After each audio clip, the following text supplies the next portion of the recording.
മുഖ്യമന്ത്രിയുടെ മകന് ഇ ഡിയുടെ നോട്ടീസ്. ആ ഇ ഡിയുടെ നോട്ടീസ് അയക്കുക മാത്രമേ ചെയ്തുള്ളൂ. ഇ ഡി പക്ഷേ ഫോളോ അപ്പ് ഒന്നും ചെയ്തില്ല. അതെന്തായിരിക്കും?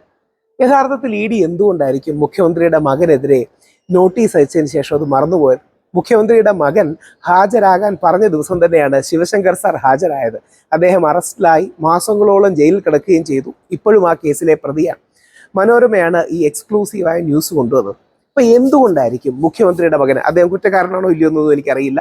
രാഷ്ട്രീയ ഇ ഡി എന്ന് പറയുന്നത് ഇന്ത്യയിൽ ഏറ്റവും കൂടുതൽ ദുരുപയോഗം ചെയ്യപ്പെടുന്ന സംവിധാനങ്ങളിലൊന്നാണ്.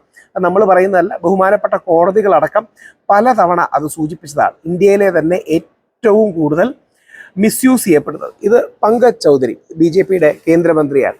അദ്ദേഹം അടക്കം സൂചിപ്പിച്ചത് ഇ ഡിയുടെ ക്ലോഷർ റിപ്പോർട്ട്സ് അല്ലെങ്കിൽ ഇ ഡിയുടെ കൺവിക്ഷൻ റേറ്റ് ഒക്കെ വളരെ കുറവാണ് എന്നുള്ളതാണ്. അദ്ദേഹം കൃത്യമായി പറഞ്ഞാൽ NDTVയുടെ ഒരു വാർത്തയാണ്. ആ വാർത്തയിൽ അവർ പറയുന്നത് 5892 കേസുകളിൽ 8 കേസുകൾ മാത്രമാണ് കൺവിക്ഷനിലേക്ക് എത്തിയെന്നാണ്. അപ്പോൾ ഇ ഡി പലപ്പോഴും പൊളിറ്റിക്കലി ദുരുപയോഗം ചെയ്യപ്പെടുന്ന ഒരു ഏജൻസിയാണ് എന്ന കാര്യത്തിൽ ആർക്കും സംശയം വേണ്ട. പക്ഷേ ആ ഇ ഡിയെ യഥാർത്ഥത്തിൽ ഇവിടെ ദുരുപയോഗം ചെയ്ത് ശ്രീ പിണറായി വിജയന്റെ മകനെ വിളിക്കുകയാണെങ്കിൽ എങ്ങനെയായിരിക്കും പിന്നെ ഇ ഡി ഫോളോ അപ്പ് ചെയ്യാതിരിക്കുക? ഇതൊക്കെ ഇ ഡിയെ പലപ്പോഴായി സുപ്രീം കോടതി അടക്കം അതിശക്തമായ രീതിയിൽ വിമർശിക്കുകയും നിശ്ചിതമായി വിമർശിക്കുകയും മറ്റും ചെയ്തതാണ്. ഞാൻ എയർപോർട്ടിൽ വെച്ചാണ് ഈ വാർത്ത കണ്ടത്. എനിക്ക് വളരെ കൗതുകം തോന്നി. അതുകൊണ്ടാണ് ഞാൻ ചെയ്യാമെന്ന് വിചാരിച്ചത്. അപ്പോൾ ഇതിൽ ഏറ്റവും കൗതുകം മനോരമ വളരെ കാര്യമായി തന്നെ കൊടുത്തിട്ടുണ്ട്. അപ്പോൾ സുജിത് നായർ അതിനൊരു ഫോളോ അപ്പ് ന്യൂസ് എഴുതിയിട്ടുണ്ട്.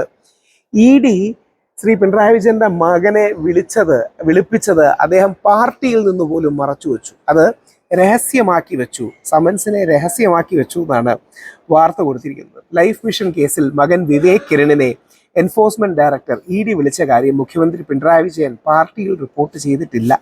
ഇക്കാര്യം CPMന്റെ കേരളത്തിലെ നേതൃഘടകത്തിനും പുതിയ വിവരമാണ് തുടങ്ങിയ കാര്യങ്ങളാണ്. മകൾ വീണ വിജയനെതിരെയുള്ള കേന്ദ്ര ഏജൻസികളുടെ നീക്കത്തെക്കുറിച്ച് മുഖ്യമന്ത്രി കേരള പാർട്ടി യോഗങ്ങളിൽ വിശദീകരിച്ചിരുന്നില്ല.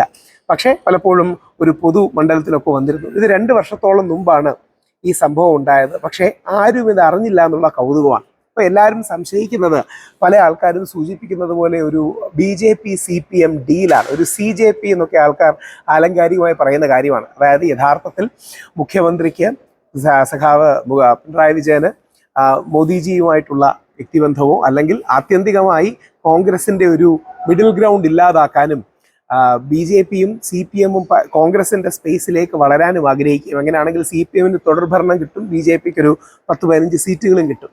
ആ രീതിയിലുള്ള ഒരു ഡീലിന്റെ ഭാഗമാണോ ഇ ഡി? എന്തുകൊണ്ടാണ് വിളിപ്പിക്കാത്തത്? മനോരമ കൊടുക്കുന്ന വാർത്ത എന്ന് പറഞ്ഞാൽ പിന്നീട് വിളിപ്പിക്കേണ്ടതെന്ന് ഇ ഡിക്ക് തോന്നി, തക്കതായ തെളിവുകളും കാര്യങ്ങളും ഇല്ല. അങ്ങനെയാണെങ്കിൽ എന്തിനാണ് ഈ ആദ്യം തന്നെ അയച്ചത് എന്നുള്ള വലിയ കൗതുകമുള്ള കാര്യമില്ല. കാര്യം മുഖ്യമന്ത്രിയുടെ മകന് അങ്ങനെ ഒരു ഇ ഡി നോട്ടീസ് വന്നാൽ അത് വലിയ വാർത്തയാണ്, വലിയ പ്രസക്തമായ സംവാദങ്ങൾക്കും ചർച്ചകൾക്കും ഒക്കെയാണ്. നേരെ മറിച്ച് മുഖ്യമന്ത്രിയുടെ മകനും അങ്ങനെ വന്നെങ്കിൽ തന്നെ കേന്ദ്ര ഏജൻസികൾ ടാർഗറ്റ് ചെയ്യുകയാണ് എന്ന് പറഞ്ഞ് മുഖ്യമന്ത്രിക്ക് കേരളത്തിന് വേണ്ടി നിൽക്കുന്നുണ്ടെന്നൊക്കെ പറയാനുള്ള സ്പേസ് ആയിരുന്നു.